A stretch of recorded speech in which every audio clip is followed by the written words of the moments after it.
Okay, welcome to the salary negotiation workshop. I'm really excited to be with you today and share this information. It's really valuable information that I know is going to support you in taking action in terms of negotiating your salary, your benefits, and setting you on the right path in your career. I'm hoping that we can be really engaged with each other today. And get some practice in, take some action, and really get you feeling confident in how to have these kinds of conversations. I'm also recording, so I'll be sending this out to you and the other participants who registered and sharing it with our community. It seems like we've got a mix of students, alumni, and professionals. So I'm going to be doing a little bit of both the Work Smart and Start Smart content.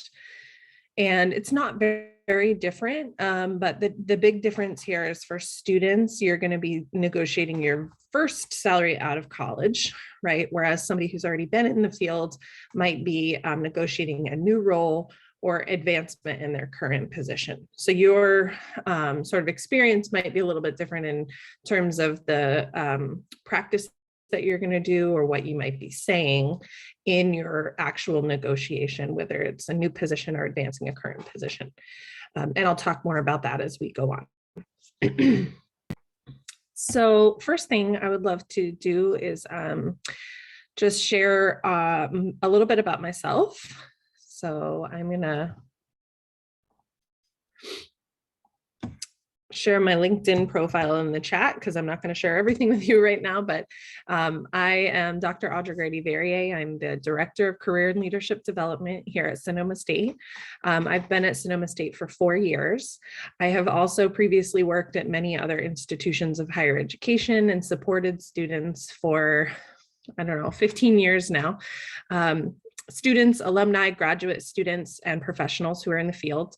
I've worked also privately, running my own coaching business, focused on career and business coaching. So supporting people in their professional endeavors, whether that's moving from one job to the next or one industry to another industry, or actually creating their own business or private practice. The salary negotiation process is really, it's a big important thing to know, especially for women. And so we're going to start by learning a little bit about the facts about women and the bias that still exists and what we're sort of up against tackling. Then understanding your value, the value that you bring as an individual and as a professional to your work. And then we're going to talk about knowing the salary that you should be sort of requesting or asking for and how to do that research. And then what your strategy is going to be to talk about how to ask for that salary and also your benefits package. So salary is only one portion of what you receive as a professional when you enter into a job. Your benefits are also part of that package. And something that people don't really think about all the time is that your salary is just one portion of what the employer considers what they're paying you. So, if a position is $55,000, that's what you're looking at as your take-home pay before taxes, but the employer might be looking at an $80,000 package with all of your benefits included. So to keep that in mind, that benefit negotiation is just as important to prepare for as salary negotiation. So I'm going to start sharing my screen. Just one moment here. I'm going to share some resources with you. And the first thing I'm going to do is put into, sorry, just navigating my Zoom here for a second.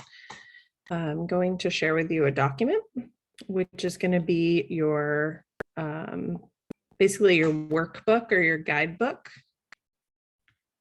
And this just takes a second for my computer to work.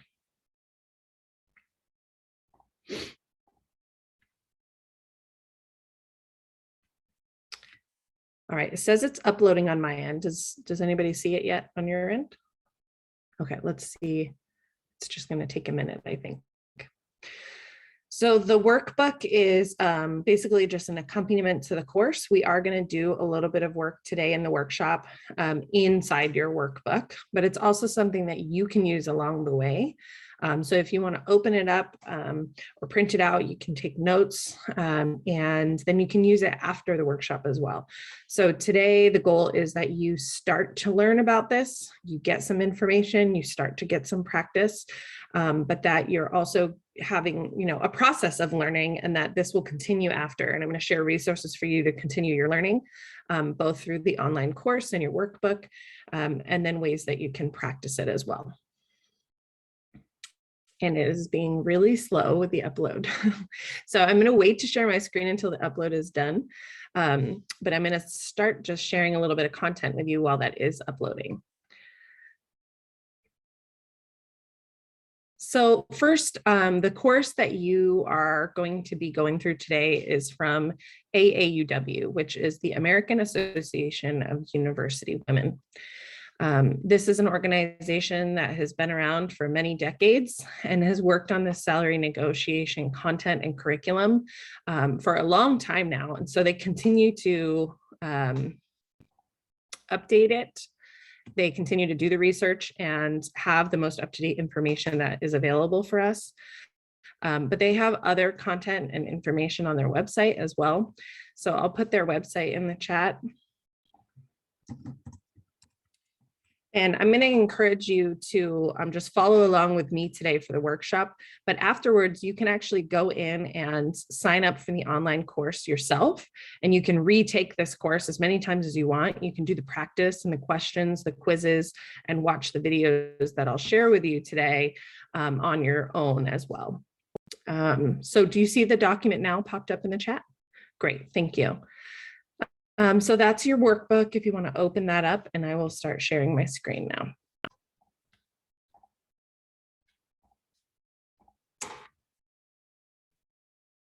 All right, and you can see that now? Okay, thank you. So first and foremost, like I said, we're going to know the facts. So we're going to go over some information that's going to help you to understand sort of the situation that we're in. And this is really focused on our national situation in the United States, although some of this information might, be internationally relative, but this is focused on the United States in terms of the research that's been done. So the first thing to know is that there is a gender pay gap. You probably already knew this because you're at this workshop. And that pay gap is really a critical thing that impacts women more than men. And when we look at the impact of the pay gap on women, it really impacts children and families as well. And not only is it a pay gap, but it's an entire life impact, right? So if you think about your first step into your professional life, typically what we go through is sort of a progression of we start at one salary, we move to another salary, and we continue to progress that over our careers. Now, sometimes people make choices to go a different career route or path, and they might have a different salary range. But in general, people like to increase or maintain the salary that they're at. And that is different depending upon the individual, their industry, their job type, and what they need in their lives in terms of their livelihood and where they live, what region they're in geographically, how much it costs to live, et cetera. Obviously, it's pretty expensive to live here in California and Sonoma County, so that impacts all of us.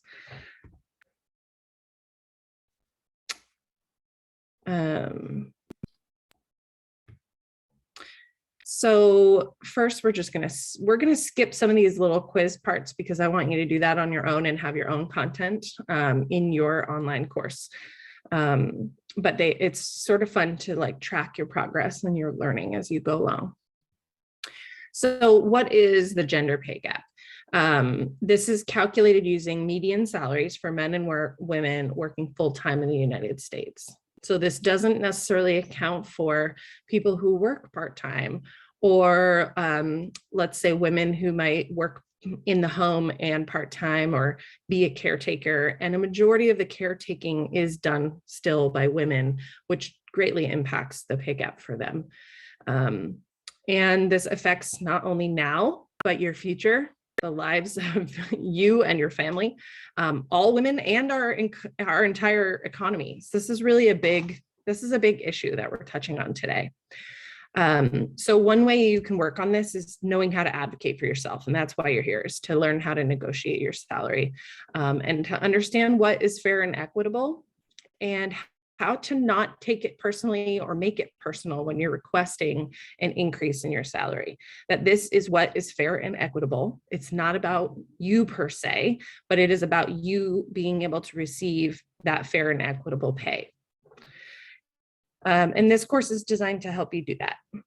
So some more questions we're going to skip over here. I'm going to play this video now for you, and let's see if the volume works. Thumbs up if you can hear it. Great.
Okay, so some tough statistics there, right? Because you might have heard before the 80% or 82% or like 80 cents on the dollar to men. But when we look at the reality of our race and our age and how that impacts the salary that you're going to receive, we can see that Black and African American women and Hispanic women are even lower than that national average by like a significant amount, right? Like looking at Latina women receiving like 56 cents to the dollar of a man.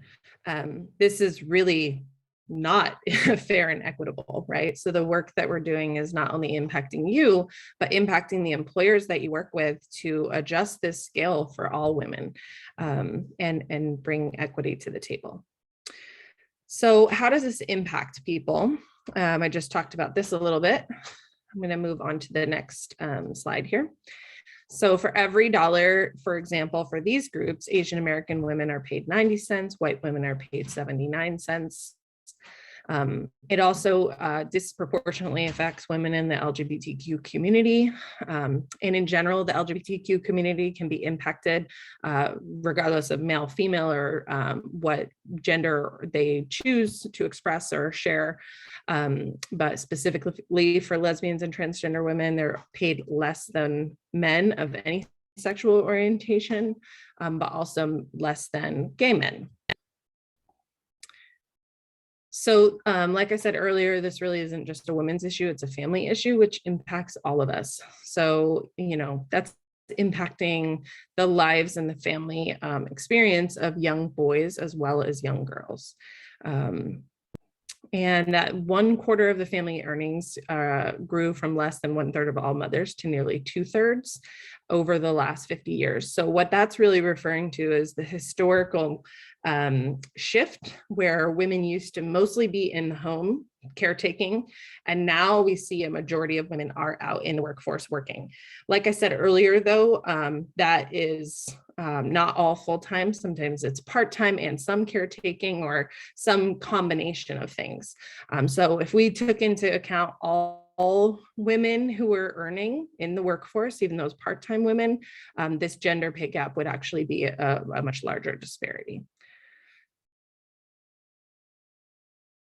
So some things that impact this gender pay gap, obviously sexism and discrimination is built in there and still exists in our country and all over the world.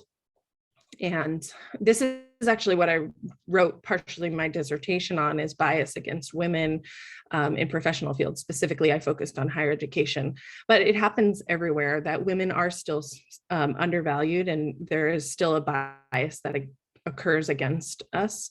And even for those organizations or individuals who have done a lot of work on that bias, have an awareness of it, it still exists as a secondary bias. And it's also still woven into our organizational systems.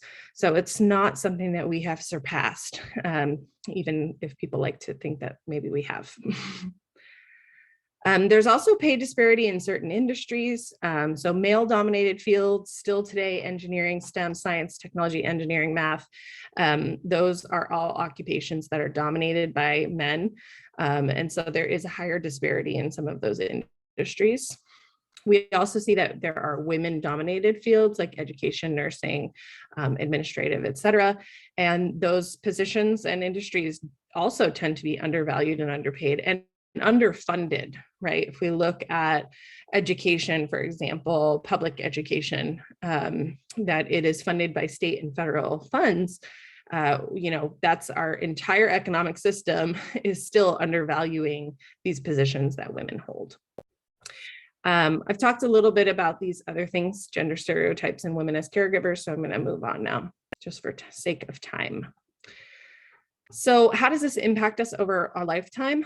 If we look at the gender pay gap, and you saw in that video that the pay gap might be less when you're starting out at a younger age, but it grows the older you get. So this salary negotiation stuff is something that we have to tackle our entire lives and our entire career. And for women of color, this is even more severe. So the older they get, throughout their career, they're going to see even more of a gender pay gap that exists. The other thing is the motherhood penalty. This is really, talking about the social expectations of mothers versus fathers. Also obviously impacts families. Same-sex couples, for example, are still going to have an inequity with who stays home or who births the child or who becomes the main caretaker of the children when they arrive in the home, regardless of how those children come into the world. So what happens with parenthood when we look at that gender gap of male-female or man-woman is that the woman's income goes down and the male's income continues to go up. I actually just heard on the news yesterday while I was driving in the car about a woman. She's in a marriage where they have decided to keep their finances completely separate, and she's requesting $100,000 from her husband for the time that she will take off of 1 year to care for their child. So that's a really interesting story and perspective to think about, like actually asking for that money from your partner and not just taking the hit for it. Now, obviously, all families are different. People, how they work through their finances is different. But that equity between when we're looking at the gender pay gap, it exists in the home as well. So this is where we see like the personal is political. This is happening in our daily lives. And those losses over time, right? So people who go out on maternity leave or family leave and take an extended leave, they may also be decreasing their salary, but they could also see a loss of advancement in their work. They could see a loss of being valued in their workplace, things being taken away from them or given to other people, or opportunities given to other people because they were out and somebody else had the opportunity to shine, even though they have the seniority and the skill level that's higher than the person who maybe received the benefit while they were out. And often that can be, men instead of women when they're in the workplace. So we are going to look at how to prepare for salary negotiation. So 4 steps here. We talked about this in the beginning. So know the facts. That's what we're doing right now. Then know your value, know your salary, and know your strategy.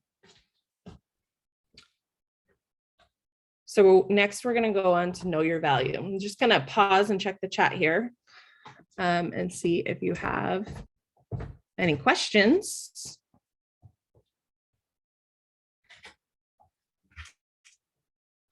Oh, weird. So the video audio when you were watching it just stopped working, huh?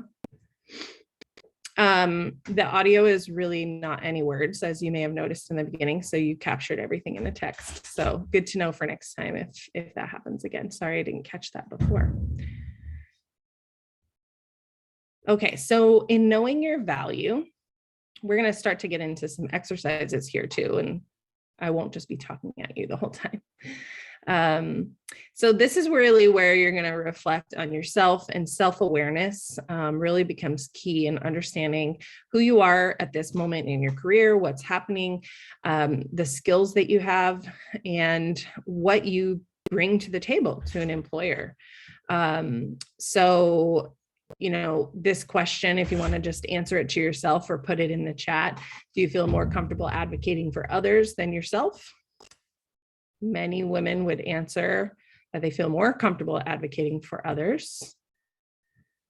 Love to see what your responses are. I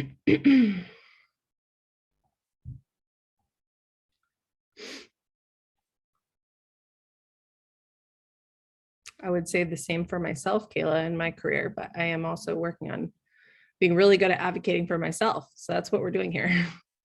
Thanks, Hannah. Yeah, so we're not alone. You know, this is pretty normal for us as women to be advocating for others, to be caretaking others, and less comfortable and confident advocating for ourselves. So in your workbook, you'll see a space where you can start to work on your portfolio or ideas for your portfolio. I think it's on page 2 if you want to jot down notes about those things. But if you think about your professional materials, often we just think about a resume and cover letter, but your portfolio is all of this information about you as a professional and things that you can keep over time that will help you to put together your story of your value, your skills, your accomplishments, or what we might call your KSAs, your knowledge, skills, and abilities. And also just sharing with supervisors along the way, things that you've accomplished or feedback you've gotten from people you work with, et cetera. This idea here, keep a kudos file, is also really good when you're feeling down at work or not feeling excited about your work or need to remember why you're there. I have a folder of things, and every time I come across it, it just like brings me so much energy and inspiration of like hearing from students over the years about how I impacted their lives, for example. So keeping that for yourself as sort of a self-care tool is also a fun thing to do. So what can you do to stock your portfolio? Sometimes the parts are greater than the whole, so we think of success as the end product. But if you look at your accomplishments, you can find different things along the way, and that your success can be broken down into skill sets that you can use for your resume, your cover letter, your interviews, but also in salary negotiation. Thinking beyond the workplace, and this is really important for students. So if you are a student or a recent graduate, I really want you to consider thinking about what are the things that you have done that are not just work experience. More often than not, I see students who come in with a resume that really just highlights their work experience, but doesn't showcase their whole self. Right? And your whole self, when you're a student especially, is contributed to by many different things.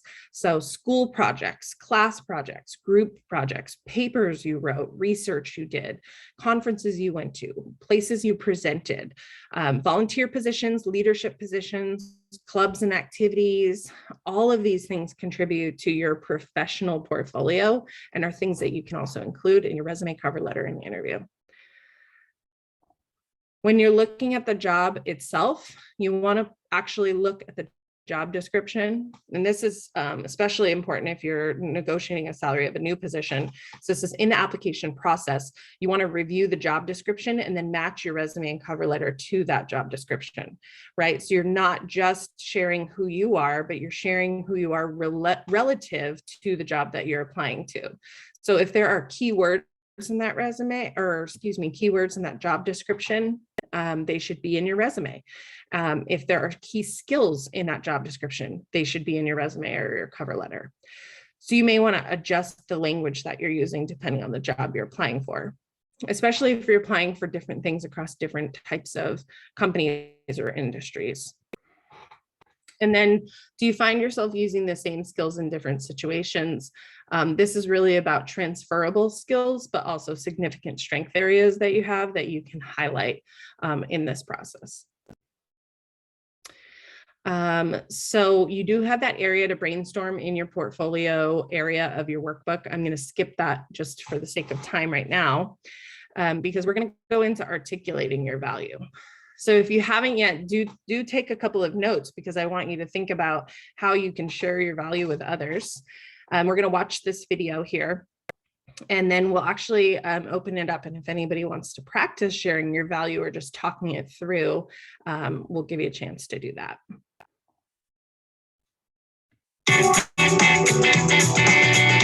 And you can hear it. For me, my current job was a dead end. Sure, I worked hard and provided value, but I didn't feel recognized for the positive results I'd achieved. And I worked at this company for over 6 years. I decided I needed a job where I was valued for my contribution. To get it, I prepared to demonstrate my value during the interview. I started by reviewing my portfolio and pulling out my accomplishments and relevant skills. This formed my value statements. Here's one value statement example I used. I directed my team's effort to rebrand the company's annual 300-page catalog using my team-based leadership and project management skills. Not only did we meet all deadlines, we ensured timely receipt of the catalog by all our customers. This formula was the basis for me to effectively sell myself during the interview process and later during my salary negotiation. Some of the negotiation process was challenging, but in the end, my interviewer and I came to a win-win agreement for my salary and benefits. And now I have a job that I love and people who appreciate me. Great. So in this process of really describing your value, the way that she was talking about, you want to look at accomplishments, skills, and results. They talk about this as a value statement. In the Career Center, we also use language like an accomplishment statement or an achievement statement. And if you've ever met with a career advisor on our team, you've probably gone through this in reviewing your resume. These are the types of statements that we want to see in your bullet points under each job of your resume. So the goal is to really share, what did you do, what were you working on, and what was the result, and highlighting your skills along the way. So let's look at accomplishments first. This would be something that you contributed to, that you made a positive impact on. It could be personal if you have been out of the workforce, or if you are, this is your first position after graduating from college. It could be through some of the things I mentioned, like volunteer work or your class projects and accomplishments in school. You're also going to think about your skills, and you can make a list of these skills, including things like communication, project management, and research. This does depend a little bit upon your industry and your major and what you're considering for your career. And then the results of it. So when you look at your accomplishments, what did you actually make happen? What was the role that you played? What were the positive results? And then if there were specific numbers that were quantifiable, you do want to include those things.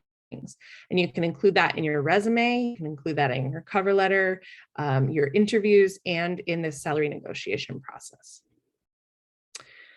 So let's look at a couple examples of how some women have described their skills and accomplishments. Anybody open to unmuting and reading this for us?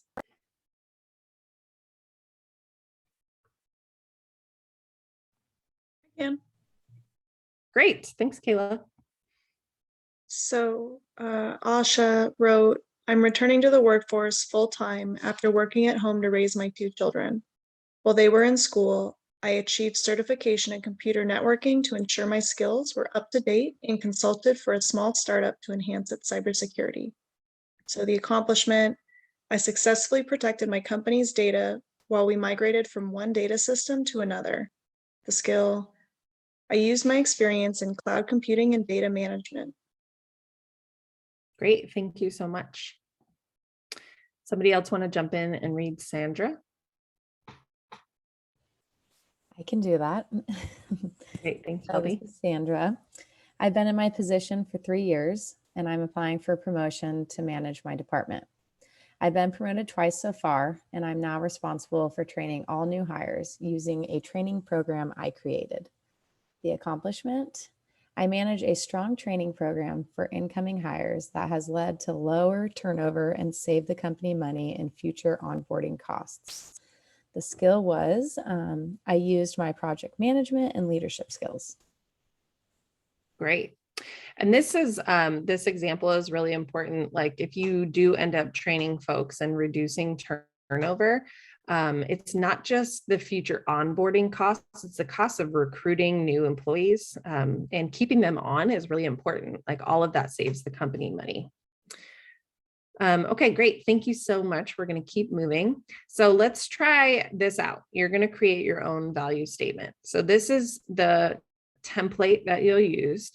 So I accomplished blank using my blank skills, which benefit our company by whatever the result was. And this is very similar to the achievement statement that we describe on our website in the resume guide, that you can insert into a resume. This is more the version you would share in a conversational way, an interview or salary negotiation conversation. So what I'd love for you to do is take a couple minutes. You can use your workbook. If you go to page 5, this talks about it there, gives you the template, and then you can use some time to jot down some things about yourself. So I'm just going to give you 1 minute to do that. And then I'd love to see, as you think about this, even if it's not perfect, jot some things down in the chat and share it with everyone. This will really help other people learn as you share your achievements and accomplishments, how that they can think about themselves and their accomplishments. So I'm just going to give you 1 minute to do that.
All right, anybody feel ready to share a draft of their statement or any piece of your statement? You can put it in your chat or unmute and share with us.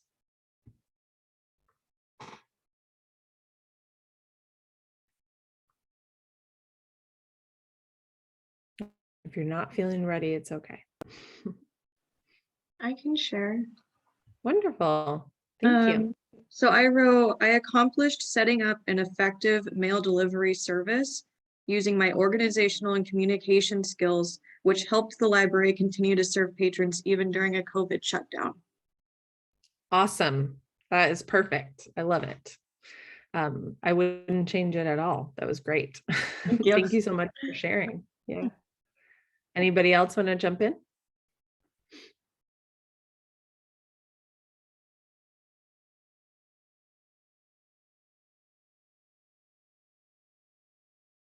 Okay, I'm going to keep going on. If you want to share it later, feel free to put them in the chat and, use the chat here. I know we're just a small group tonight, but even if you want to share things and get feedback from each other, it can be really helpful to get feedback or just get affirmation of like, oh, that sounds great, or you're amazing, or, let's celebrate each other while we're here too.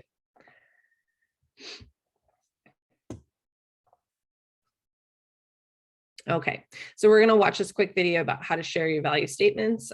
Madeline just did a great job sharing with us, but let's watch one more example.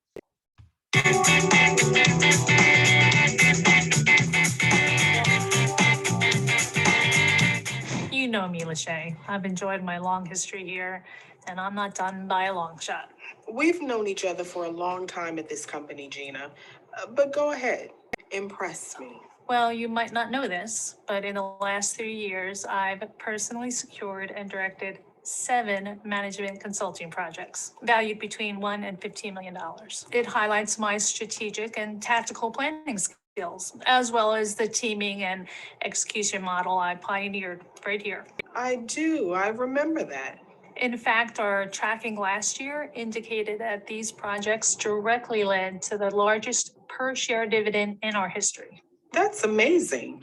And your boss has shared how impressed he is with you. Remember when the bottom of the world economy fell out and our company was struggling? I do. During that time and on a shoestring budget, I assembled a team of engineers to develop enterprise customer service software. My strategic vision and determination in overcoming challenges at that time has resulted in a passive revenue stream that's doubled over the past 6 years, paying for itself 10 times over. Gina, we're lucky to have someone like you here with your leadership and your capabilities. Let's talk about the next steps. Great. So Gina's clearly pretty far along in her career. And what she was doing there is not sharing just one accomplishment statement, but she actually wove together several accomplishment statements or value statements.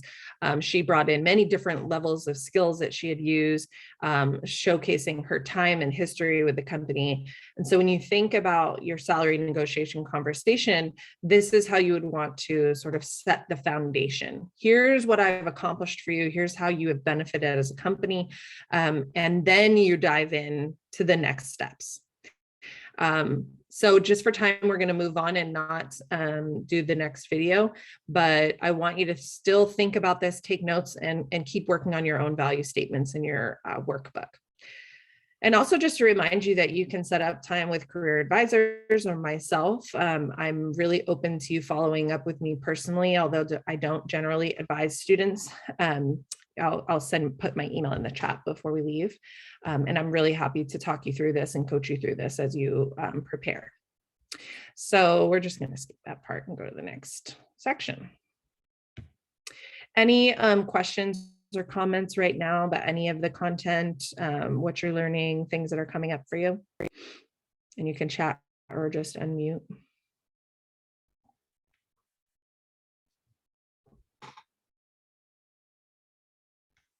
Okay, if you do, let me know. Put it in the chat as we go along. So we're on step 3 now. So this is about knowing your salary. So we're going to shift away from knowing your value into knowing what is the fair and equitable salary range for the job that you are applying for, the job you're in, or moving into a new position. So worth and value. Every job has a worth, how much the employer is willing to pay for that position, or the level of responsibility in that particular industry and that particular community. So this is a complex thing. It's not going to be the same across the board for everybody everywhere. And the market rate is sort of subjective, right? So when we think about the market rate, it can be rated like a position, and the market rate is a position compared to other positions like it, right? And that can be subjective in the way that people look at what other positions are comparable, whether they're looking at job title or the job description. If they're within a system or a company that has many different divisions, or if they're looking outside into other companies and how they pay folks. And you'll see in the salary research that you'll do that there's a wide range of what that market rate is. So some of the methods that you can use to identify the salary, we're going to go into this, and then I'm actually going to showcase for you where you can go and do this yourself. So you're going to consider your own previous pay and years of work experience. Although one thing, and this will come up again, and I'm going to remind you, is that a job should never ask you what you were paid before. And you will see that in applications. Questions about what your salary was, do not answer them. You do not have to. If you do answer it, it creates even more of a bias, because now the employer is saying, well, they only made $45,000 there, so we could offer them $50,000. They'd still get a raise, and we wouldn't have to pay $60,000 like we were planning on it. So we saved $10,000, and now you're making less money than you should be. So you want to review objective market-based information. This is wage data. So this is like research hard evidence of salaries and salary reports, and also anecdotal information about the field or the company or the location, geographic region, et cetera, in addition to your own accomplishments, skills, and work experiences. That creates a whole complete picture for you that you can sort of rely on as you move into salary negotiation.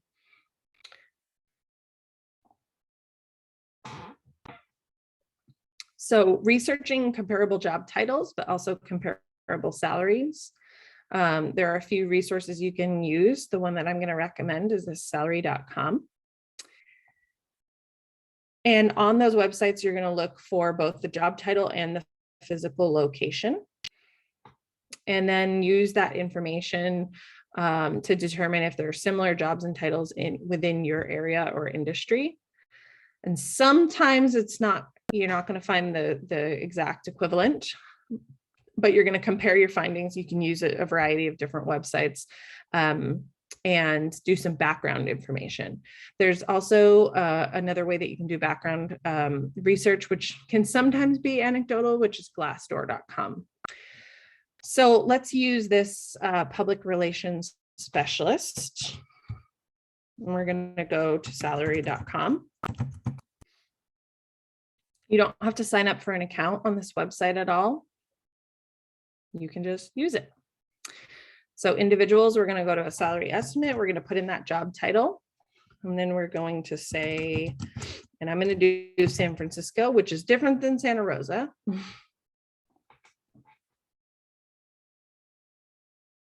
So now we're looking at a variety of different job titles. So there's obviously different levels within this job type. Level 4 is going to be different than level 1, let's say.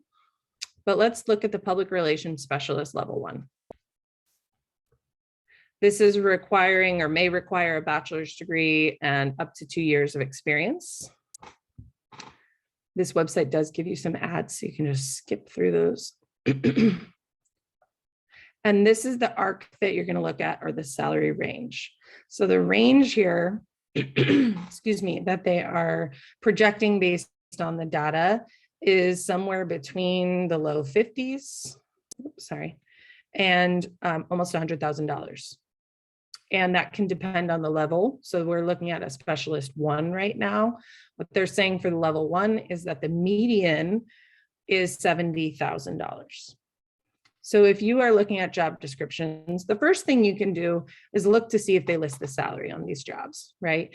If a company is hiring for a public relations specialist, you are going to know that the level 1 in San Francisco gets 70,000 median. So if they put on that job description 55,000, you already know that you're at the low range, and there's not going to be a likelihood of negotiating for that median range, right? So that's one thing to consider. At times in our careers, we might have to still choose that job because it's what's available in our geographic region. But knowing what the fair and marketable, fair and equitable market rate is still going to be important, and negotiating that is still important, even if they can't give it to you, even if you choose to take the job anyways, because now you have a platform for which to negotiate further. But just to, a caveat to that is if you accept a position that is lower than the market rate, your time to express your value and negotiate your salary is before you accept that offer, right? That's the best time because they've already given you a job offer, they want you, and now you have the time to negotiate, and you will never be able to negotiate higher than during that time when they make that offer and you haven't accepted yet. That's where you have the most leverage. You can use this site to go through other things like bonuses, benefits, etc. I'm going to skip that for now and go back to our slides.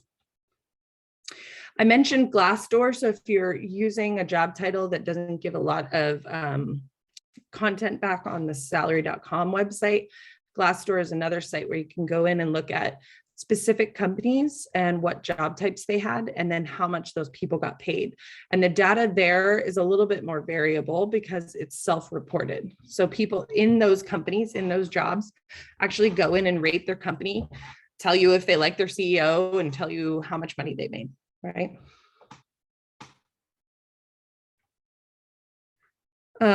So if you haven't already, you can use that tool to look at your own job that you have now or the job that you'd like to have, and start to understand what salary range you would want to be asking for.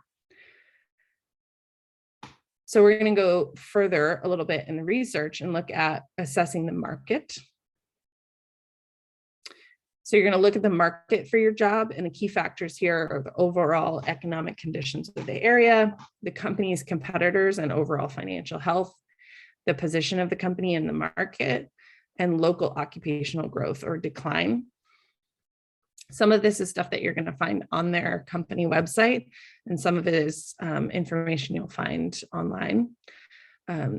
So it's also important to know the demographics of the area, and the Bureau of Labor and Statistics is where you can find some of that information about occupations and salaries based on where you are geographically. Also comparing that to what the cost of living is. So for example, the median salary here in Sonoma County is actually a little bit lower than some other places. And yet our cost of living is a lot higher than a lot of other areas. So if you're looking at that, it creates even more of a pay gap for us. And then you're using objective data, right? So like I was saying earlier, that range can be subjective on the employer side, but you want to use objective data when you're doing this research. So you're going to use those compensation websites and surveys, use the Bureau of Labor Statistics. Glassdoor is really something that I'm sharing as anecdotal evidence if you can't find this evidence other places. So how do you read that salary chart? We just went through that a little bit. The 25th percentile is the lower end of what people are paid. So that's 1 in 4 people are paid less than this in this job type. The 50th percentile is the median or midpoint. So that's the typical salary for this job. Half of the people in these jobs are paid that, and half are paid less. And then 75th percentile toward the high end, where only 1 in 4 people are going to be paid more than this. In the employer salary range, they're using market data as well, like I said, but it can be subjective how they assess that data and then set their salaries. And they may choose to lead or lag the current market rate compensation.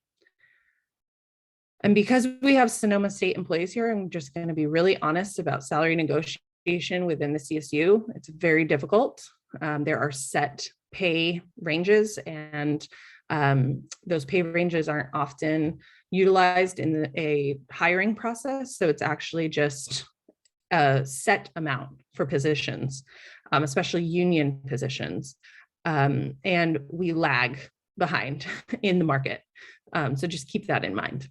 Doesn't mean there's not opportunity for negotiation, opportunity for other things in the conversation, but that's going to be more accessible at the management level than it will be in union positions.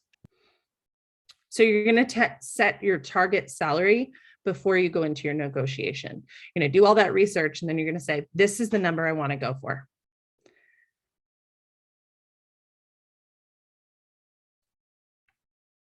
So here we're going to go through what is the salary range. This is what you're going to look for, and then you're going to set that target salary. Then you're going to have some statements of why that's important, why this range is what it is, and why you're asking for what you're asking for. And there's things that you want to set as your bottom line, like I absolutely need this, and then the things that might be nice to have.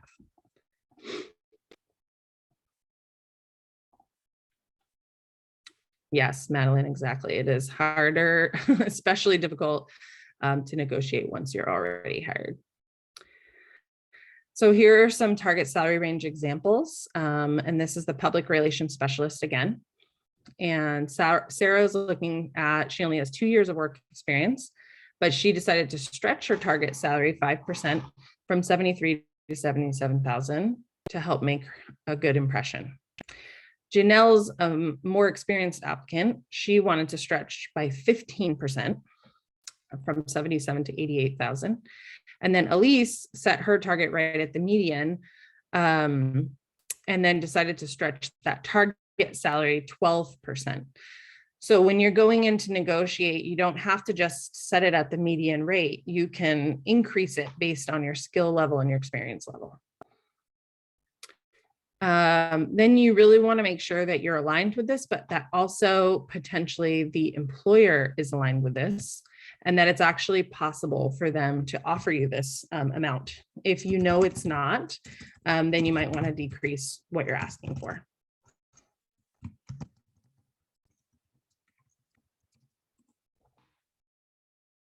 Okay, so we're going to watch the next video about this.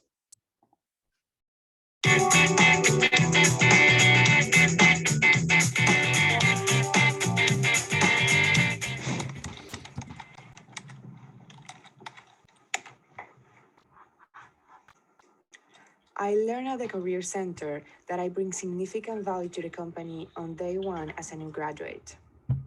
I pointed to my accomplishments and my internships, my skills, and how they contributed to the company's bottom line, and how they made me uniquely valuable. Once I researched jobs and salaries in my field, I knew I could negotiate well, and that I could win this job at a salary that lined up with my value. Being new to the field, I determined my target salary will begin just under the median. I created my target range by stretching my target salary 10%. Eventually, I received an offer just under my target salary, but talking about my range gave me leverage to negotiate my benefits. So she's bringing up the next point here is that you don't always just negotiate your salary, but you can also negotiate your benefits. So let's look at how she researched.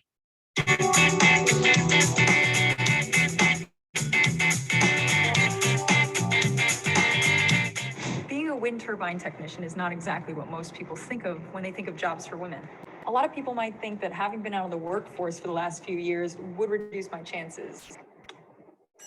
But I knew I was qualified and that I had solid relevant capabilities, both from work and volunteer experience. So I did my research. I sought objective market-based research and found the salary range for my job in this region. I learned that New Energy was investing heavily in wind turbine installations in this area. And knowing that they'd need me, I decided to set my target salary just above the median.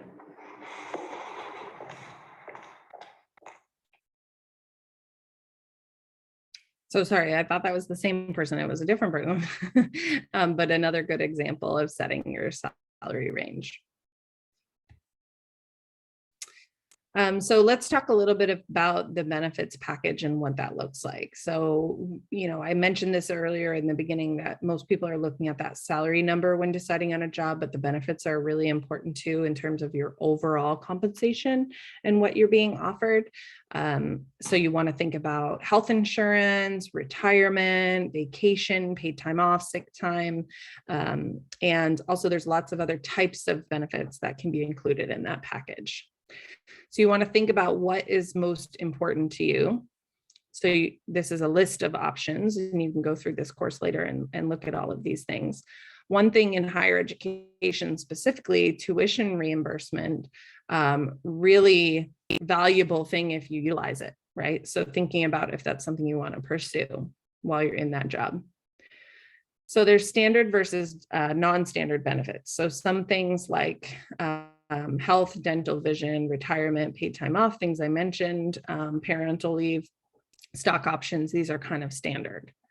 The next things that would be more non-standard and things that people are really looking at nowadays after COVID, flex time, hybrid time, telecommuting days, also gym or wellness reimbursement.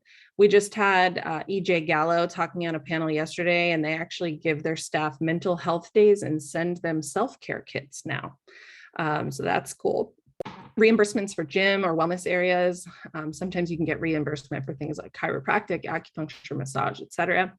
Some companies will give tuition and student loan assistance.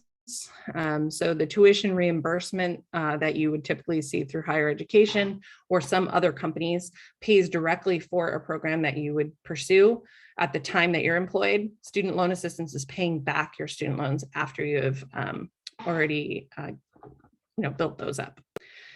Commuter benefits could be things like paying for your bus or train tickets, paying for your parking. When I worked in downtown Boston, I got a parking stipend. They paid for my parking spots, which was like $200 a month. And at the time I was an intern, not making a lot of money in Boston.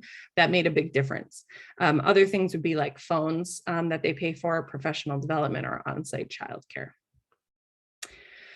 So you don't want to go into a negotiation asking for more of everything. You're going to focus on the benefits that are most important to you and have the most value to you. And specifically those non-standard benefits are the things where you're going to have a little bit more negotiation room to play with. And things that are non-standard are things that people have more flexibility with. Like, for example, if the company you're looking at or the supervisor that would be hiring you doesn't have a lot of room to give you more vacation time or an increase in your salary, they might be able to do things more informally and say, I can't give you that formally, but I could give you a little bit more flex time, or you could take some days where you're not in the office, but as long as you're checking emails and staying on top of your communication, you don't have to use paid time off, something like that. So let's look at this video of a benefits negotiation.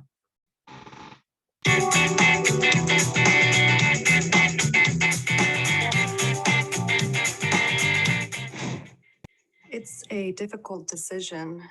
This is $5,000 less than what I expected.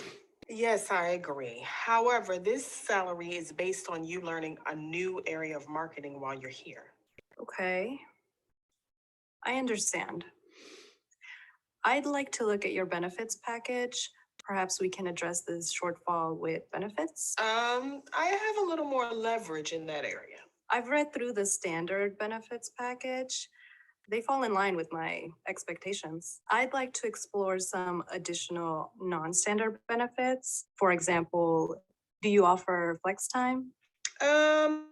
Yes, we do offer that benefit. Actually, we can offer you the ability to telecommute from home a couple of days a week. That would be great. It looks like we're reaching a deal that's mutually beneficial. Some of these are a little bit staged, as you can see, but I think it gives you a good example of what you can be thinking about in terms of the conversations you would have. All right, so you're going to also, in this process of researching and preparing for your salary and benefits negotiation, set your walkaway point. And this is the point at which you will drop that job and walk away and not continue pursuing it. So you want to know, based on the research you've done, but also your personal situation, what your realistic budget is. Like, you don't want to accept a job if it's not going to meet your financial needs. And you don't have any other way to compensate yourself or receive additional monies to meet your financial needs, right? So this is really important if you're going to be in a more expensive area, you're relocating. You want to make sure that you're going to have enough money to live. You're going to set that walkaway point below your target salary. So let's say the median salary is 70,000. You want to look at a 10% above that target, and you're willing to accept the job for 5% below the median salary. You know, that's what you could absolutely live on, but anything less, you'd have to walk away. So some examples of this. 3 women applying for that same job, public relations specialist. So Sarah has 2 years of work experience, but a high motivation. She's decided to set her walkaway point below the median of 70,000. Janelle is the most experienced applicant. She's setting her walkaway point at the median at 74,500 because she doesn't want to get paid less than what she made at her last job. And Elise, who's between Sarah and Janelle in terms of experience, but recognizes the professional opportunities and network, and maybe there's some other great benefits, is setting her walkaway point below the median at 73,000. So to some degree, this is going to be your personal decision based on the research that you did. And knowing that is going to help you when you go into the actual negotiation conversation, because you have a bottom line. And you can express that if the conversation isn't going in a positive direction. So let's look at this next video, Sophia.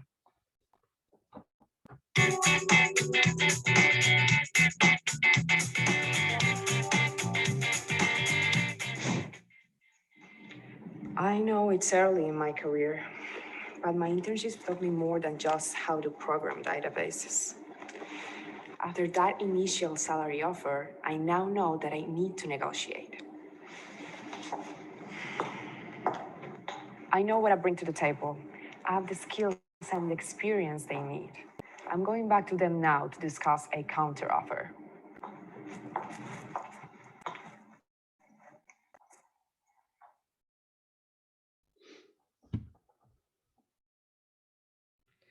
And we'll go back to Gina and Lachey, and she'll talk about, you know, being a little bit further on in her career, how she's preparing for this.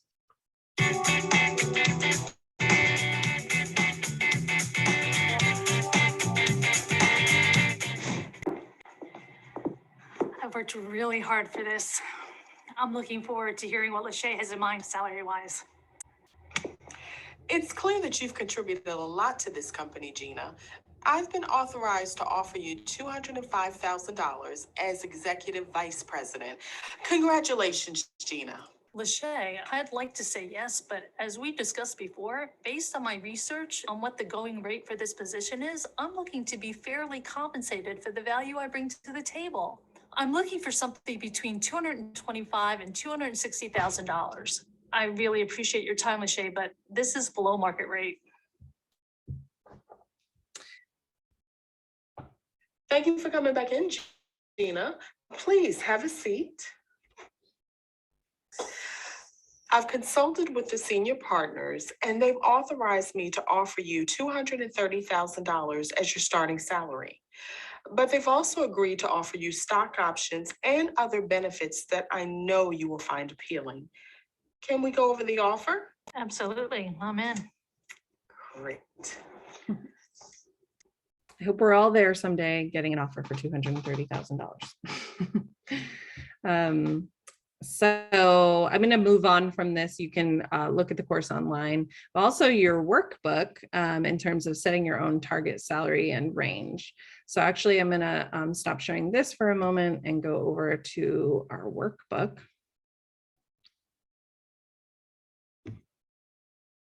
Oh, sorry, shared the wrong thing there. And so we're going to go to page 11, I believe it is.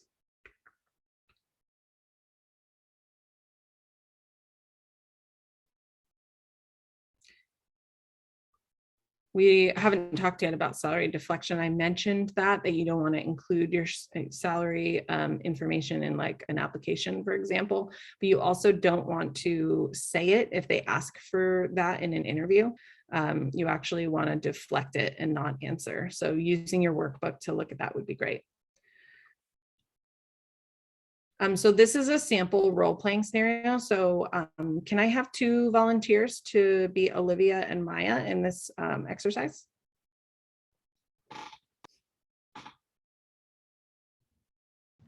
I can be Olivia or Maya. I don't care. Okay, great, Hannah. You can be Olivia.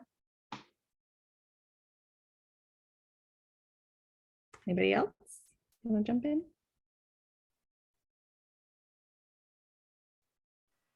I could be the other person. Great, thanks, Kayla. You'll be Maya. So you can use my screen and I'll scroll while you're talking, or you can use your own workbook, whichever is easier for you. So Hannah, if you want to jump in with Olivia. Hello, thank you for meeting with me today. I'm so excited to talk about your offer and review the details about joining the organization. Well, we think you're an excellent candidate for the position and would fit in well at our company. Given that, we hope you will accept our offer of $58,000 a year plus benefits. Thank you. I'm confident I will bring value to the organization. However, according to my research, the market rate in the area for someone in this position with my demonstrated skill set is $60,000 to $68,000 per year. Would you consider an offer within that range? Going above $58,000 is close to the maximum salary I can offer for this position. I appreciate that. However, given my experience reducing expenses and increasing revenue by 15% in my current position, I hope we can work together to come to a salary that reflects my qualifications. You are very Hold qualified. on mute there. Go ahead, Kayla. You are very qualified, and we are impressed with your track record. The best I can offer you is $62,000.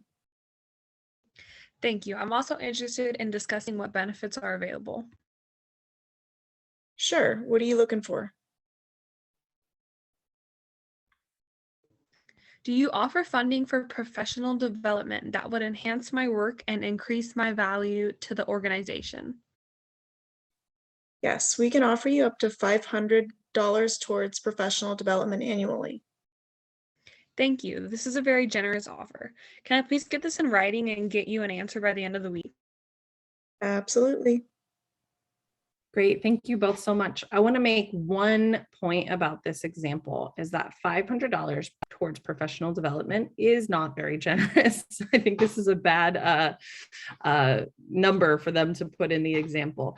And why is that? Is because if you go to one conference in a year, that conference could be $500 just to pay the registration fee. Then you need airfare or travel plus hotel. So the likelihood of being able to do much with $500 means you're going to have to contribute in personally. So I would look for something more like $1,500 to $2,500 to really be realistic in terms of professional development. And then in your workbook, you can continue by using this role play worksheet and deciding to be the employer. You might want to do this with a friend. You're going to talk about what the job is, what the raise or promotion is. And in terms of the employer partner, they're going to look at what the company would offer and the employee is asking for what they would want. And so then you set some agreements about the conversation you're going to have, and then you can practice your skills. So this would be really great to do with somebody who wasn't here, because then you can share your own knowledge of salary negotiation and help another woman learn along with you. All right, let's go back to our slides over here. So the final section here is knowing your strategy. So that's sort of what we're talking about now, is how are you actually going to have these conversations?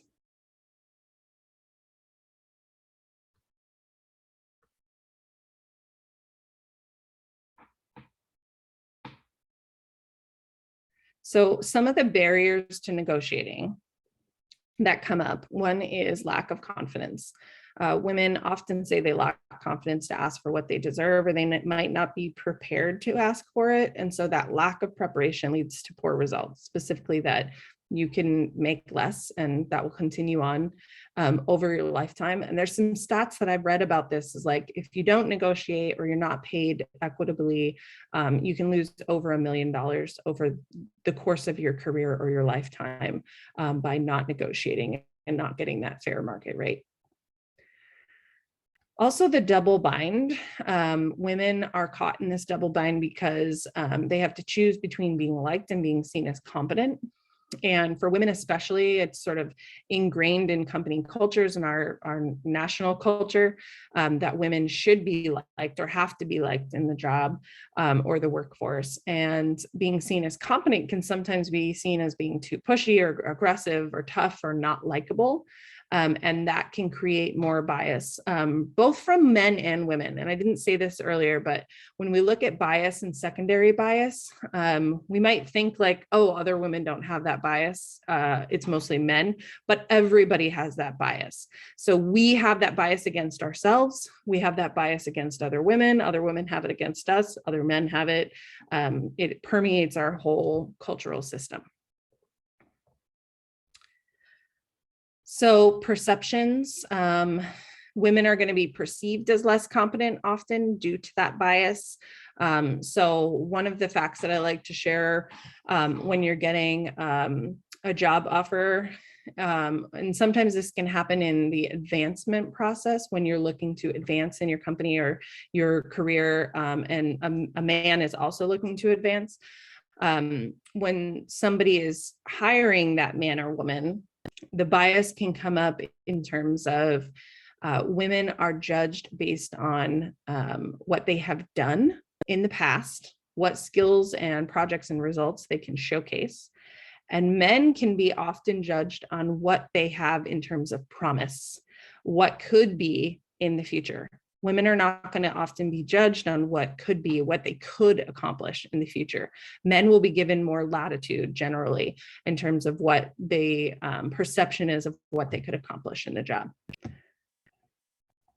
Hi, I just joined. Is there a way, how can we influence that just to have like a great portfolio, or like, you know, what can I do about that?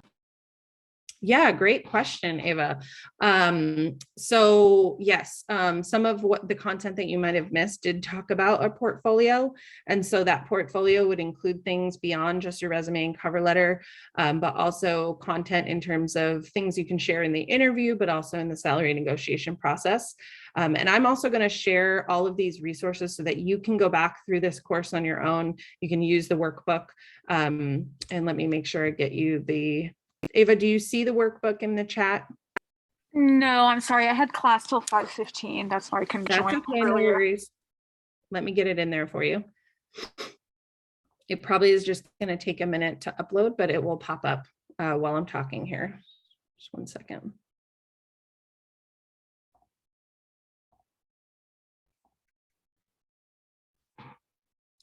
Okay, so that's loading and it'll pop up in the chat for you in just a minute. So this whole course is really about how do you address this bias?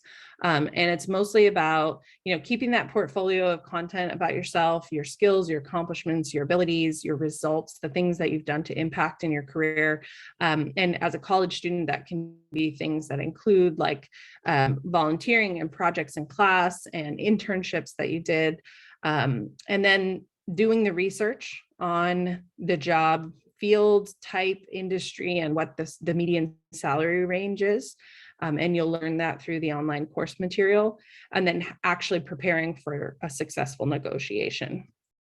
All of these things are going to help you move through or navigate the situation. Obviously, we're not going to change people's minds just by negotiating our own salary. We could, right? But the bias is still going to be ingrained in our cultural system. So it's something we're always up against. It's not just going to go away because you negotiated your salary once. This is something you'll have to do over your career. So some things to think about with successful negotiation: remain positive and flexible. It's going to be really important, is that, you know, as you get to be familiar with the information about the bias and the gender pay gap and preparing for successful negotiation, we might sort of get down if we don't experience what we want in that conversation, whether it's for a first job, getting hired, or advancing in your career, asking for salary negotiation or a raise in a current job. You're also treating this as a conversation and not a confrontation. So if you go in, you know, like guns blazing, ready to fight, that is not necessarily going to be a productive conversation. So you want to make sure that you're in a place where you feel confident to have that conversation, and to have it be a flexible back and forth between you and the supervisor or the hiring manager, and not be confrontational about it. So this is where we want to make sure that we're not sort of taking it personally. We're realizing that this is an entire system of bias and the gender pay gap. It's not just us that's, you know, experiencing this, and that we're all in that. I'm in that, you're in that, but the hiring supervisor or person that oversees you is also in that, right? And you want to show how your skills match the employer's needs. So this is important from the very, very beginning of when you're applying for jobs or even having conversations with employers. This is important in your resume, your cover letter, your interview, your application, your salary negotiation, but also ongoing throughout your career. You always want to be making sure that there's a win-win situation that's happening and you're on the same page. You're going to avoid getting personal or oversharing. Oversharing would be something like, you know, I really need this because my rent just went up and I have to get a raise because otherwise I can't pay my rent, right? That is somewhat irrelevant to the conversation of you and your skill set and what you offer in terms of value to the company and what the fair and equitable market rate is. That's the route that you should take, is that hard objective data, right? Not your subjective personal experience. We talked about this just a little bit, but deflecting the salary discussion until you have the job offer. So go through the workbook again. There is a whole page on deflecting that, and it gives you examples of how to deflect, but essentially you do not want to put a salary on an application ever. When it asks you for your former salary, your current salary, do not put that information in. If they ask for that in an interview, you're going to deflect by saying something to the effect of, I really would love the opportunity to be considered for this position. And I know that you will treat the salary offer in a fair and equitable way. And we can have a discussion about it once the offer has been made. That's also going to show a lot of confidence on your part, persistence, that, you know, you are a professional coming into this and you're not just bending to what they want, right? Because those questions about salary, that's somewhat manipulative. And the other things that just to keep in mind while we're at this conversation, nobody should ever ask you what your age is. They shouldn't ask you what year you graduated from college. All of those things are illegal. They do not need to have that information. You getting a job offer is about your skills, your experience, and what you offer to that company. So keep it focused on that.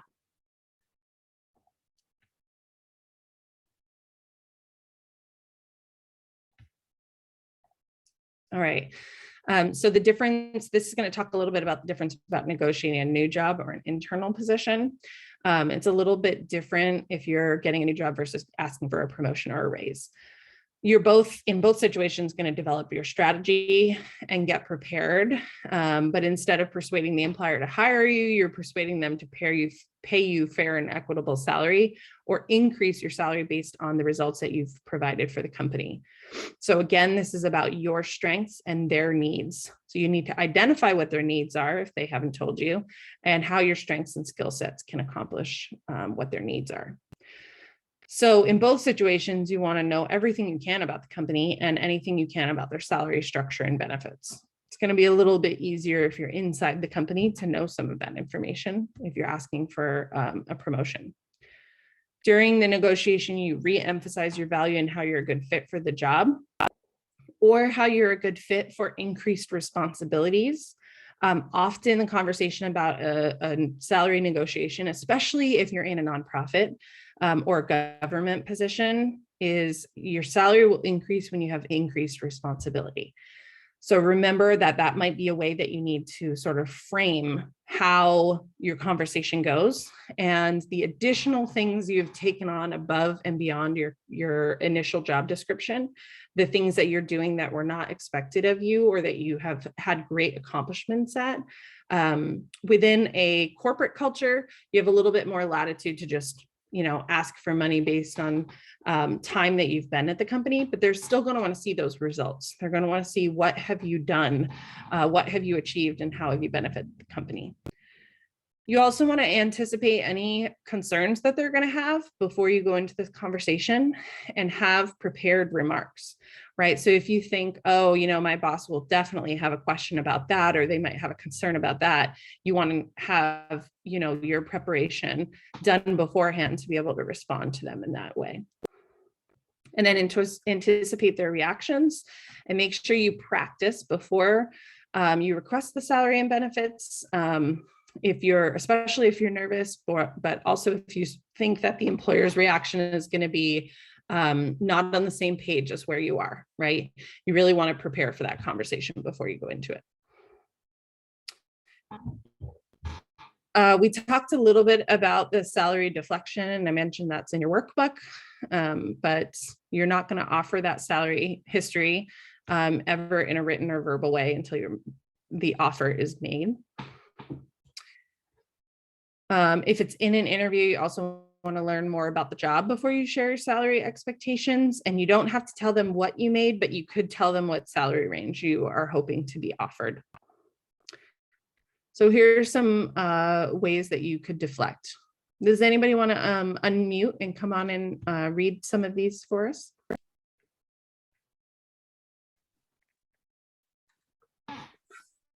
I'm happy to. Great, thanks, Sydney. So if you're asked about salary expectations, deflect the question with one of these responses. I'd like to learn more about the role before I set my salary expectations. I'd like to see if I'm a good fit first before we discuss salary. What do you usually pay someone in this position?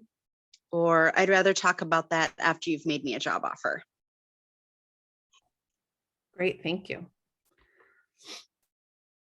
Somebody else want to unmute and share this next section? I'm willing to do it. Great, thank you. If you're asked to share your salary history, deflect the question with one of these responses. This position is not exactly the same as my last one. Let's discuss what my responsibilities would be here and then determine a fair salary for this job. I'd appreciate it if you could make me an offer based on your budget for this position, and we can go from there. I'm not comfortable with revealing that information, but I'm interested in discussing some of the other ways I can help the company. Great, thank you. And this lends itself towards that increased level of responsibility I mentioned. I'm going to share some of my personal specifics right now. My 2-year-old daughter is about to come home and be in the door, so I'm going to work on continuing with you and getting through the rest of the content, but she also may want to pop in. So let's watch a video about salary deflection.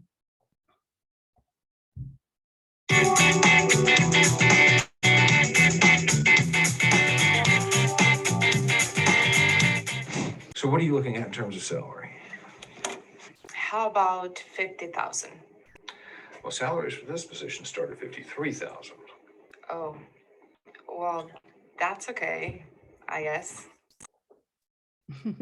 So that would be an example of what you don't want to do.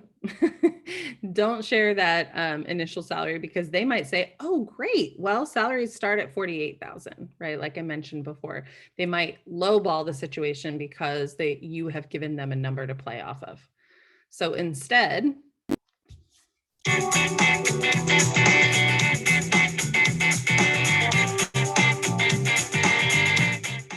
So Min, what are we talking about in terms of salary?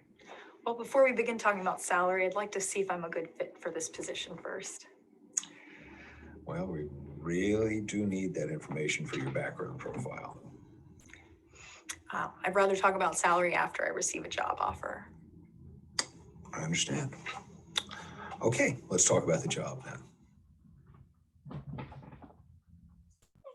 Okay. It's a very tense Um, interaction, I feel like. Yeah, it definitely can be. And that's why we want to be as prepared as possible. And it's okay to be nervous, right? And it's okay that we might be a little bit awkward. And that's why we practice. And that's why we practice all along the way in our career, right? When the stakes are lower. So specifically, if you're going into your first job or you're, you know, and even if you've never done this before, like you have to start somewhere and you have to practice having those conversations somewhere. And so every opportunity you get, you should negotiate, right? Because it's going to give you that practice and help you move forward in your career. Okay. And we're not going to be perfect at it.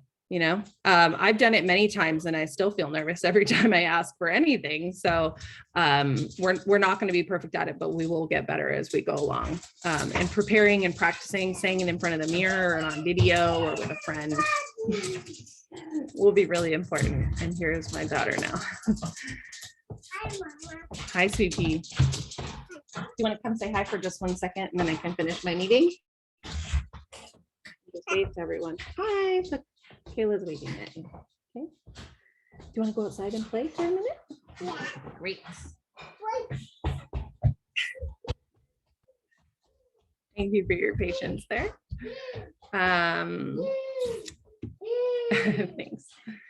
Okay, so some sentence starters for negotiating. So you've gotten a job offer. Now it's time to talk about your salary and benefits.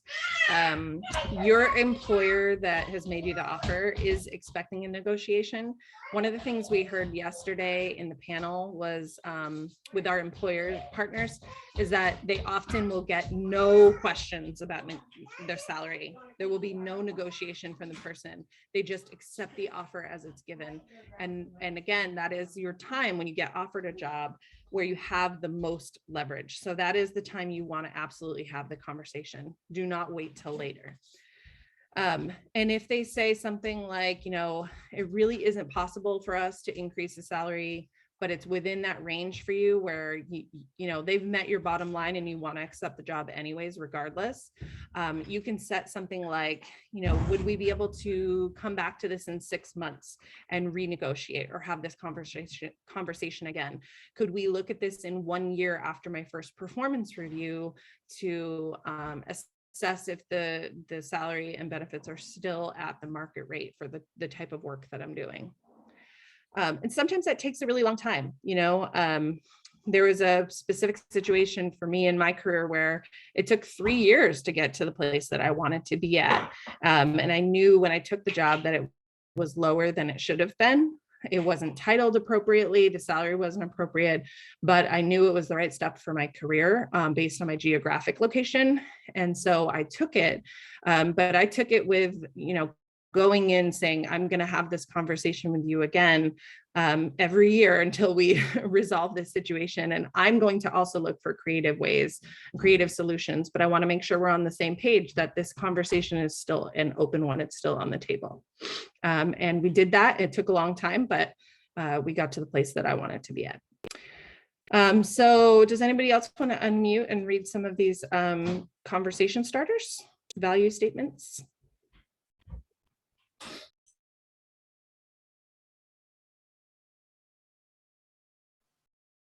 I can read these.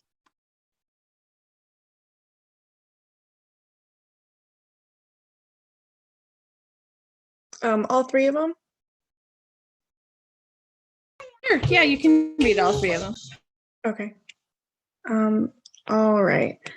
Thank you for meeting with me to discuss your offer. I am looking forward to joining the team. Do you have any flexibility in the salary? According to my research, the typical salary range for somebody with my qualifications in this role is $40,000 to $45,000. I'm very excited about this opportunity. However, I would like to talk about compensation as I believe I would be a great asset to the team, especially since I insert value statement.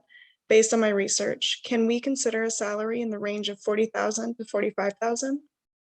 And then finally, thank you for the job offer. I've reviewed the salary package, which I am happy with, but had some questions about the benefits package, especially telecommuting options. What are value statements? I missed that.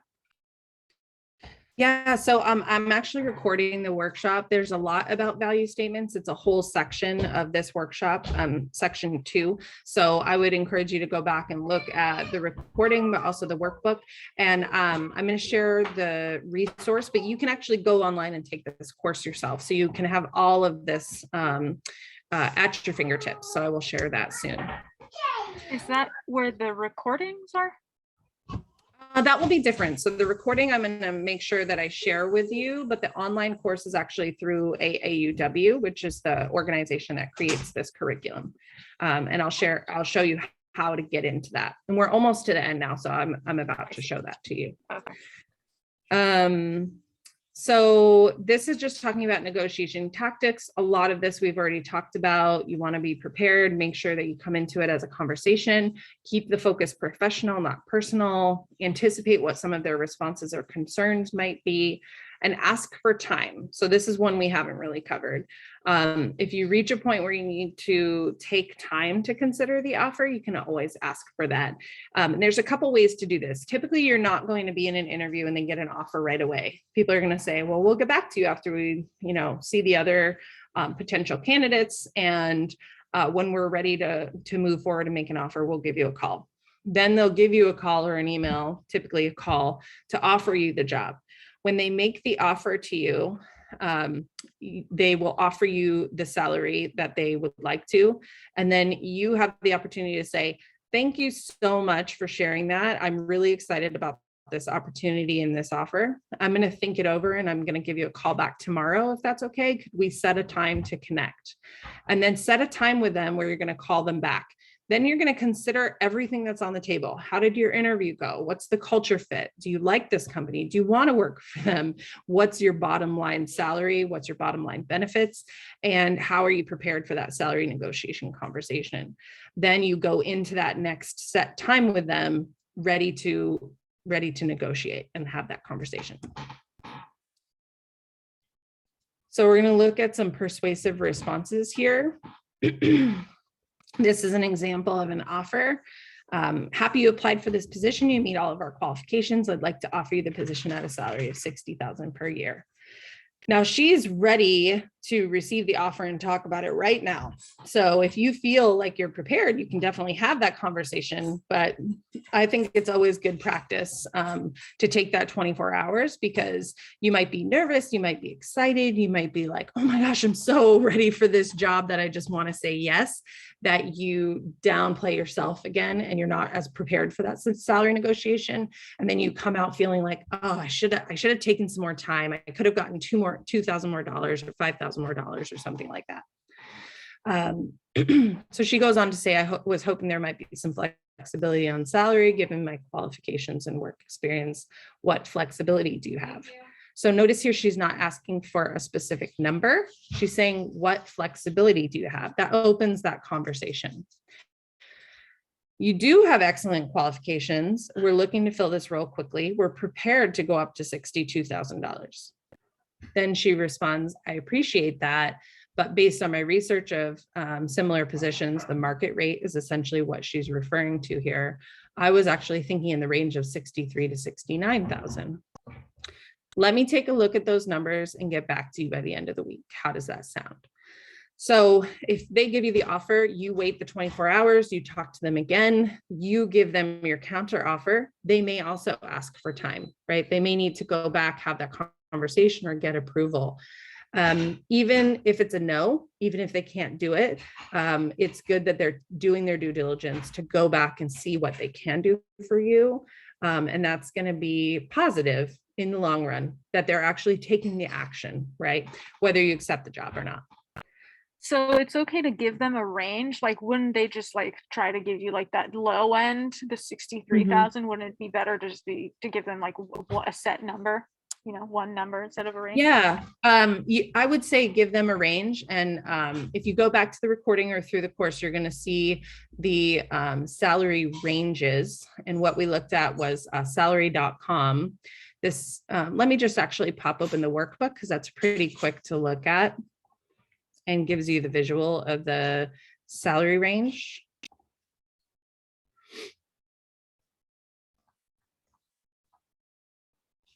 So there's typically a median range, and then there's going to be a low range and a high range.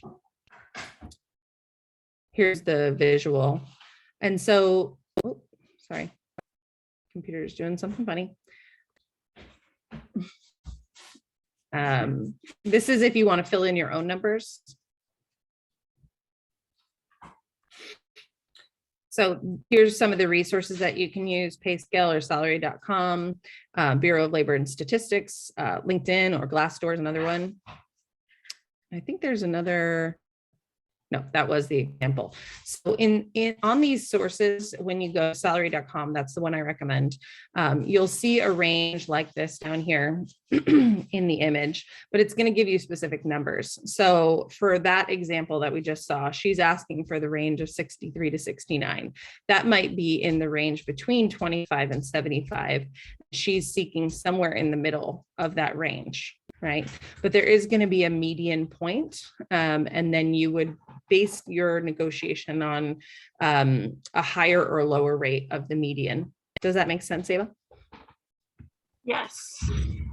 Yeah. Right. And there's going to be a lot more information on the online course for you, because that's a whole nother section about really preparing yourself for the salary negotiation.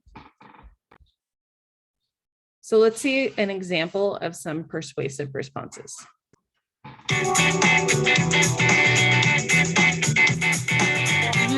You're not sharing your screen.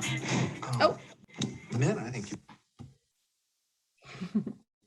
Thank you so much for catching that. All right, let's go back here.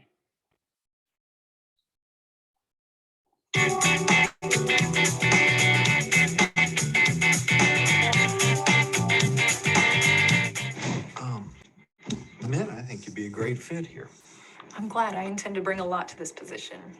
Great. Now let's discuss salary. My research indicates that a fair salary range for someone with my demonstrated experience ranges from 51 to 60,000. Well, with your past work history, that seems unlikely. If you recall, I spent a lot of time handling complex logistics at my last job, demonstrating my attention to detail and problem-solving skills. Okay, but... Meaning I was an effective employee and helped my former company's bottom line. Yes, that makes sense. But... I'm also a people person and I can build trust easily. My volunteer work led to the passage of a local law protecting a small stream, a community effort. With the amount of time we'll need to be in the community discussing these projects, I can help our company build trust when working with our community partners. Okay, you've convinced me. But we're going to have to come down on salary. I can start you at 53,000. That's great. But perhaps as we discuss benefits, we can find a way to maybe creatively get me in the middle of the range. So again, these videos are staged, but one thing I want to point out here is that he continues to try to shut her down in different ways, and she maintains an assertive, calm, confident demeanor, where she's just showcasing evidence, right? So she doesn't get emotional. She's not talking about how much her rent is or taking things personally. She's really just showcasing, here are the skills, here are your needs, and here's how it's going to be a match between us. I'm sorry, I have another question. Sure. Go It's ahead. not possible for them to like rescind the offer, right? If you're like too pushy about, getting to a certain salary, they can't like change their mind, right? You can't like drive them away or something. Do you know what I mean? So you're bringing up a good point. They absolutely can rescind an offer. Any company can rescind an offer until the agreement is signed, where they made you the offer in writing and you have accepted it in writing, preferably. So you do want to be cautious about that. But I think something you're bringing up is something we talked about earlier, is that women often feel like they're being pushy. And being assertive is different than being aggressive. So in that scenario, she was being assertive for sure. And you're going to have to negotiate that through the process yourself, right? So like you're both negotiating the salary and benefits package, but you're also negotiating how you feel about all of that, what's happening, what emotions are coming up for you. Like this is a really complex thing that you're looking at. And so lots and lots of preparation and practice. I don't remember if I was talking about this before you jumped on or after, but you know, any opportunity you have to negotiate is a good opportunity to negotiate because you're going to get the practice that you need. And you should take the opportunity to negotiate every time you can when you're making different steps in your career and your professional progression. Right. And practice with friends, practice with me, meet with a career advisor or a career coach, get the support you need so that you can feel prepared and confident to go into that conversation. Make sense? Yeah, thank you. Great. I also had a question. Go ahead, Hannah. So do you think that if like an employer like the man in the video has like the demeanor that that man had, do you think that that's like a red flag? Potentially. Yeah, I agree with what Hannah says. Yeah, potentially. I think it depends on how bad do you want that job and want to be in that industry, right? And whether that person is the hiring manager or the hiring supervisor. Are they going to be the one supervising you? Is that somebody you want to work for? Like those are all great questions. This woman in this scenario, like she really wanted to go work with wind turbines and that was the company she wanted to work for. And specifically within STEM jobs, like that might have been one of her only options, right? But if you have a lot of possibilities and opportunities that you're looking at, you want to find the culture fit between you and the company and you and the other people that you'd be working with for sure, and take that into consideration. And so if your experience during that salary negotiation doesn't go the way you want it and doesn't sit well with you, your bottom line could be the dollar amount that they give you or the benefits they give you. Or it could be like a feeling of, I did not like how that was. I don't like the culture here. I don't want to work for that person. And using that to make your decision as well. You can also rescind your interest at any time until you have agreed and gotten that offer in writing, and then accepted it in writing as well. And, you know, employment is at will, right? So even if you did accept the job and then 2 weeks later you realize this really is not the right fit, I accepted it even though I thought like maybe I shouldn't, you can still rescind your participation in that employment at any time. Obviously this plays into things like, how badly do you need the job and how much do you need to make and what are your requirements for living?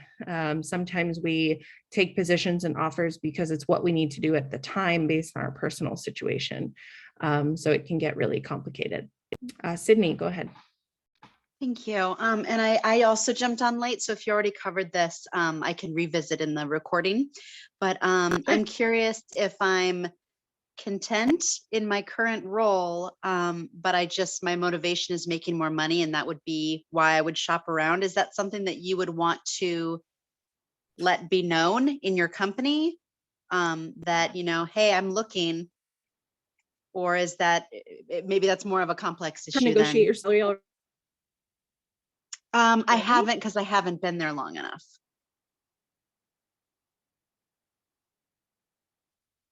Oops, I'm sorry. There was a little bit of a lag. So sorry. Your company? I've been at my for company other potential for opportunities. I've been at my company for 5 months, 6 months, and it just feels like it's I've kind of come to the end of my skill set. I might stop. I'm sorry. I just don't have a connection for some reason. No, she's frozen on my end. I don't know if that's just me. Is it me or is it? I hear you, Sydney. I'm having a tougher time hearing Dr. Verrier. Okay, thank you. I'll wait till she comes back. Did we cover this already? I don't think so. I mean, I joined 15 minutes late, but I don't think so. Uh-oh. Oh, it made me the host of the show. Yeah.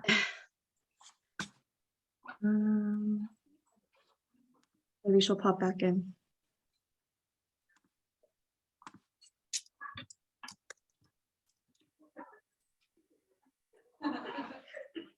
I know that earlier she did discuss briefly just negotiating your salary after you've already been hired is a little bit more difficult than it is when you're in that position where they really want you, but they don't have you yet. But she didn't go into that specific instance of that you're discussing where it's like, is it better to tell people that I'm looking elsewhere because then they might offer me money to make me stay, or will that be just like a turnoff? So hopefully she can come back and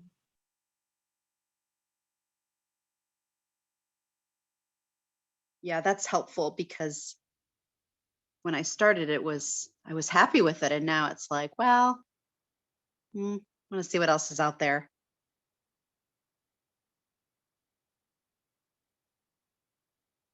It might be. Can you hear me now?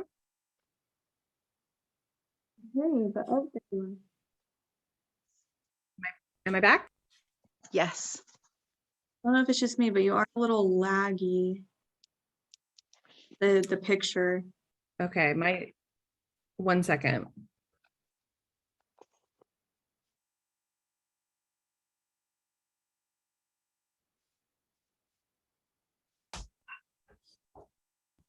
I know that sometimes Can when you I'm hear on me my now? VPN, it slows things down a lot. So I don't know if that's. Can you hear me now? Yes. Okay, so sorry. I think let's just keep going with this conversation and questions that you have in case my internet does shut off. And I want to make sure, just before I get back to your question, Sydney, that I let you know where to get all these resources. And Sydney, I think you didn't fill out the survey, and it looks like Ava left. But I'm gonna send you a quick link here. And if you can complete the survey with your information, then Sure. I can make sure to send you follow up in the recording. Okay. And then after in the chat, I'll message you with my school email. Perfect. So I think I'm logged. But you can put your logged into a school different email in Zoom the. account. Oh, okay. If you put your school email in the form, that's fine. But whatever email you want to use as the contact. Okay, and this is my email at Sonoma State. I would encourage you to reach out right now if you want to follow up and have a one-on-one conversation, need more resources, etc. I am going to be going out on maternity leave in May, but I am available for you in April. And then I want to share with you the website for the salary negotiation course. Thank you. Yeah, so you can actually go through this entire course yourself online. And, you know, it helps if you're doing it with other people and you can do some of the practice, but it's also good preparation to do it on your own. So this will describe the program, and then you need to sign up for an account, get access to the online course, etc. And then it will walk you through exactly what we've gone through today. And you can take the time to really dive into the sections and get more information. So Sydney, I want to go back to your question. And basically it was, and another student kind of helped me clarify what I was asking, because I know you did mention that once you've accepted a position, you know, it is harder to negotiate. But if I am motivated by, you know, salary, is it something that I let be known that I'm looking elsewhere, and that I'm willing to leave? Whereas I don't know how that really comes across if I've only been there for 6 months. Yeah. So my first question is, have you tried to negotiate your salary with the current company that you're with? I have not. And because I got a very clear impression from other employees that it's just not something that they negotiate unless you've, you know, been there and for a long time and had a promotion. Well, there's always the opportunity to potentially change a culture, right? So I would say if you go back through the materials and really prepare to have a conversation like that, it's worth it to have that conversation before you go to them and say, hey, I'm looking for other things, right? Because it shows that you are committed to that company, you're persistent in terms of being on their team, that you're committed to them, right? If you just say like, oh, I'm ready to jump ship, then their perception and that bias could come in a stronger way, because now they're like, well, she's not really committed here. So like, why are we going to try to keep her? Right. So having that conversation with them first, and then when they say no, if that's what their sort of company culture is, if you don't get anywhere with them, and remember, you can negotiate different things, right? So salary, benefits, telecommuting, like what are those non-standard benefits or things that you might want that would make your life better, right? Even if you can't get higher salary, negotiate all of that. And then you can start looking for other positions once you've sort of laid that groundwork with them. That's how I would approach it. Yeah, especially because it might take you a while, right, to find something else if that is sincerely the route that you want to eventually take. And you don't want to have that animosity between you and your employer, your colleagues, that, well, I'm only here until I find something better. But showing that you're committed to them in the first place, I think will go the long way in terms of however long you stay with them. Thank you. Yeah, sure. Any other questions from anyone else in the group? I have kind of it might be too difficult or too long of a question for the time that we have left, but I noticed that a lot of the examples that were used in the course, it seems to be a lot of like for-profit companies where you sell yourself with your ability to generate more profit or save more money for the company. However, for the past 6 years, I've been working in the public sector. So my job has never been about generating profits. So how can I sell myself as being worth more when I don't have that experience that actually has a tangible monetary value? Can you even give me just some general descriptors of the type of industry you're in? Is it nonprofit? I work for libraries. Okay, so impact is where you're going to go, right? So there's sort of like, if we break it down really basically, there's the for-profit company and the not-for-profit company. Not-for-profit companies, whether it's government, social sector, nonprofit, et cetera, is all about impact. So how are you impacting the mission that they have, right? And how are you contributing to the mission? What are the results that you're producing? And knowing what the environment is going to be really important, right? Like really truly understanding the organization, if it's, just a small private organization, or if it's part of a system or a bigger like conglomerate, or many locations, like all of that is going to contribute, right? Where does the funding come from? How much room do they have within the actual budget or strategy that they're building? And then how can you showcase your value to them? So are there things that you can take on that you're not doing now? Most often, I mentioned this earlier, it is going to be associated with taking on additional responsibility, especially in the social sector, that there's not a lot of room for movement with salaries until you're doing something else that needs to be done within the organization. Whereas in corporate, you could just be like producing results monetary wise and get more salary. Does that make sense? Yeah, totally. And the bit that you said about contributing to the mission, that's really helpful. Yeah. And then also, sometimes it's not a salary negotiation conversation. Sometimes it's something like, within Sonoma State in the CSU, for example, if you're in like a unionized position, what we call it is like a reclassification, right? So taking on those additional responsibilities would reclassify you, which puts you in a different salary range, for example. Okay. Yeah, I work at SSU, and I know how it's actually a very difficult process to do that reclassification. But right now I'm actually looking at I just moved, so I'm having to look at some other jobs at some other universities. Well, great opportunity to look at, when you're getting that job offer, having that different conversation, right? And not showcasing what you made before. Yeah. Although that's public knowledge, so they could look it up if they wanted to. They could look it up, but will they? Do they have the time? I hope not. Yeah. But I'm happy to have a follow-up conversation with you if that's helpful. Thank you. I appreciate it. Yeah, my pleasure. Kayla, any questions for you? No questions. This was very helpful, and a lot of stuff in here were things that I just didn't think about. So great. I'm glad. Yeah, you're welcome. Good. Well, our time together is complete for tonight. Please use the resources and please do reach out if you have any questions whatsoever, if you want to meet and chat about this. If things come up in the future, if you are negotiating your salary and you have that time between the offer and going back and having the conversation and you want to just like, bounce some questions off of me, I'm here as a resource for you. Okay. And you can connect with me on LinkedIn as well. While I'm on maternity leave, I will likely not check my SSU email all the time, but I might be more likely to see you on LinkedIn sooner than later. So thank you so much for participating, and I'll share all this in a follow-up email with all of you. Okay. Thank you so much. My pleasure. Have a good night. You too. All right. Bye-bye.